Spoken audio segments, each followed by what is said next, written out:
The silence of the monastery was the first casualty. It wasn't broken by a prayer or a chant, but by the sickening sound of something heavy being thrown against a wall. Then a guttural roar, not human, echoed down the cold stone corridor. The friars in the neighboring cells froze in their beds. This wasn't a nightmare. This was the sound of a war happening in the room next door. A war between a humble Capuchin friar and a being of pure malice. It wasn't a battle for a soul in a vision. It was a brutal, physical brawl. This is the documented, terrifyingly real story of the night. Saint Padre Pio physically fought the devil and won. If you believe that the spiritual world is just a matter of thought and prayer, what happened in that cell will force you to think again. Stick around, because the details of this fight are more visceral than you can imagine. To understand the fight, you have to understand the man. Before he was Saint Pio, he was Francesco Forgione, a devout boy from a small town in southern Italy. From his earliest years, he was different.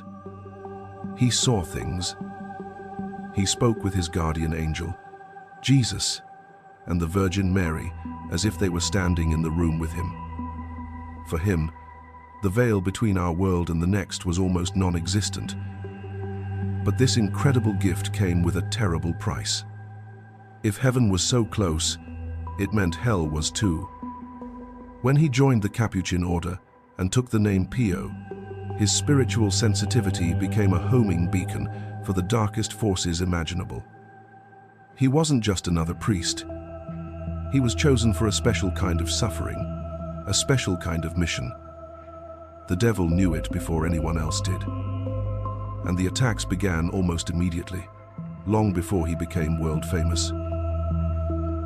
At first, it was subtle, a war of attrition.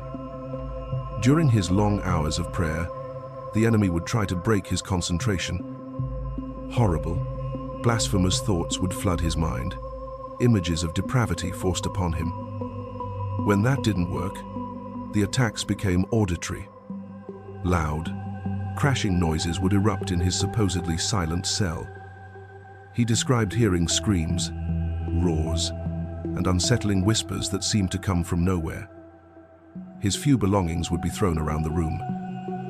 It was psychological warfare, designed to exhaust him, to make him doubt his own sanity. He wrote to his spiritual director, describing these events in stark detail. He called the devil Bluebeard a familiar, almost contemptuous name for his tormentor. But this was just a prelude. The enemy was testing his defenses, probing for weakness before escalating to a level of violence few have ever experienced. The devil is the father of lies, and his greatest weapon is deception. He began appearing to Pio in disguise.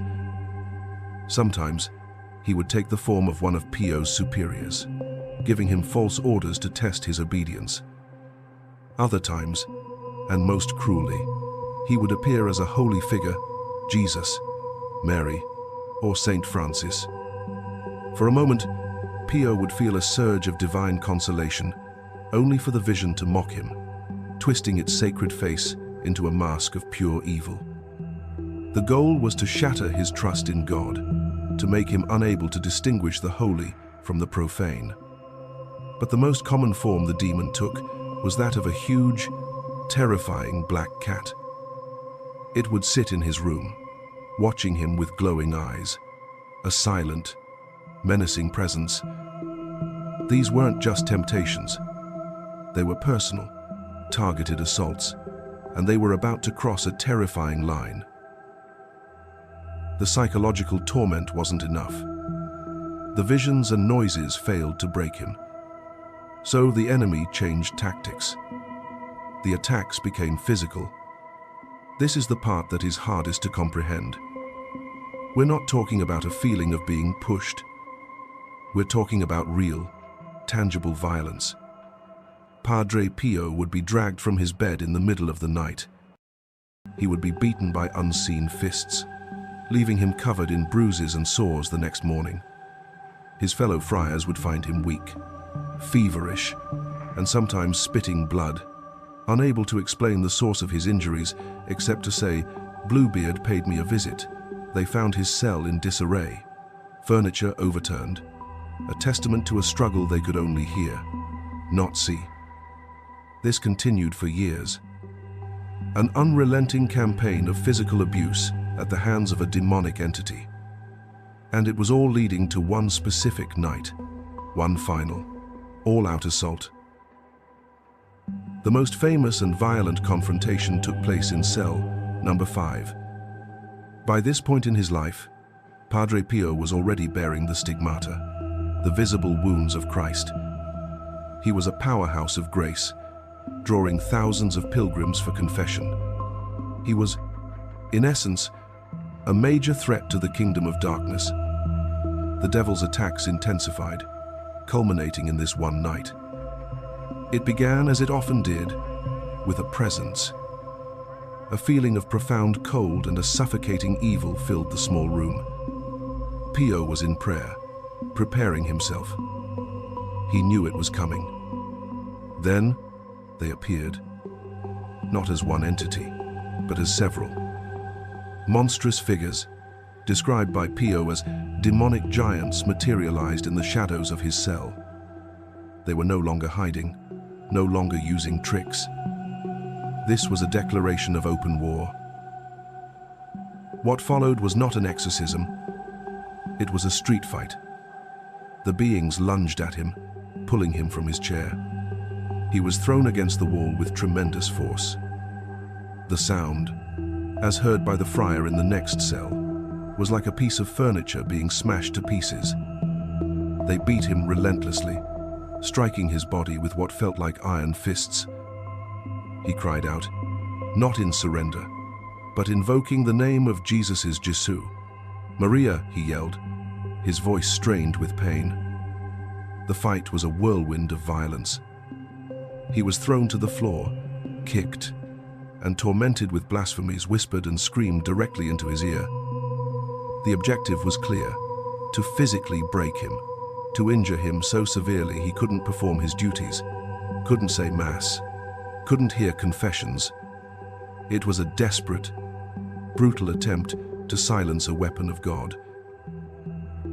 He was on the verge of losing consciousness, his body battered and broken. In that moment of absolute extremity, he did the only thing he could. He looked up towards the ceiling, and with the last of his strength, he surrendered the fight to a higher power. He fixed his gaze on an image of the Virgin Mary. At that moment, according to his own testimony, the room was filled with a brilliant, celestial light. The monstrous figures shrieked in agony, unable to bear the purity and holiness of the presence that now filled the cell. They vanished as quickly as they had appeared, retreating back into the darkness from whence they came. The battle was over. Silence returned to cell number 5. But the evidence of the fight was everywhere. The next morning, when Padre Pio didn't appear for morning prayer, his fellow friars grew concerned. They went to his cell and knocked, but there was no answer. Forcing the door open, they found a scene of devastation. Furniture was overturned, and Pio himself was lying on the floor, barely conscious. He was covered in bruises, his face swollen, and he was running a high fever. It took him days to recover from the physical ordeal. The friars who helped him testified to the severity of his injuries that had no logical explanation. How could a man alone in a locked room be so horrifically beaten? For them, it was terrifying proof that the spiritual warfare their brother spoke of was not a metaphor. It was a physical reality. So, the question is, why? Why would God allow such a holy man to endure this? The answer lies in a deep Catholic theological concept: redemptive suffering. Padre Pio was what is known as a victim soul, someone who voluntarily accepts suffering to atone for the sins of others and to free souls from purgatory. The devil's attacks were not a sign of God's absence, but a testament to the effectiveness of Pio's mission.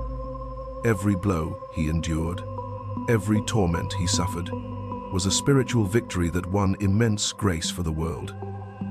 Satan attacked him so violently because he was losing ground. Every soul Pio brought back to God through the confessional was a soul snatched from the devil's grasp. The physical fights were the desperate rage of a defeated enemy. The devil's hatred for Padre Pio wasn't just demonstrated in the beatings.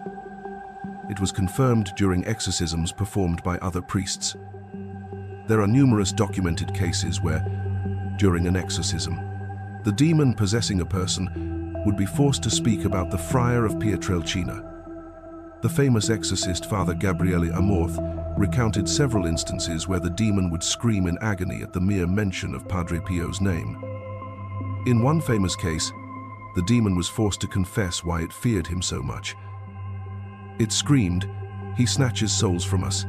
This wasn't just Pio's opinion or the belief of his followers. This was a confession forced from the mouth of the enemy itself, a powerful testament to the reality of his spiritual combat. Padre Pio's life shows us that spiritual warfare is not a myth from the Dark Ages. It is a real and ongoing battle. His willingness to physically confront evil head-on serves as a shocking reminder that faith is not a passive activity. It's a choice, a struggle, and sometimes a fight. He endured decades of torment, not because he was weak, but because he was strong enough to bear it for the sake of others. He took the blows so that others might find healing. The story of his fight with the devil isn't meant to just scare us. It's meant to inspire us. It shows the incredible power that a single, faith-filled soul can have against the greatest darkness. He proved that even in the most brutal, physical confrontation, the light will always win. What do you think is the most misunderstood aspect of spiritual warfare? Let me know in the comments below.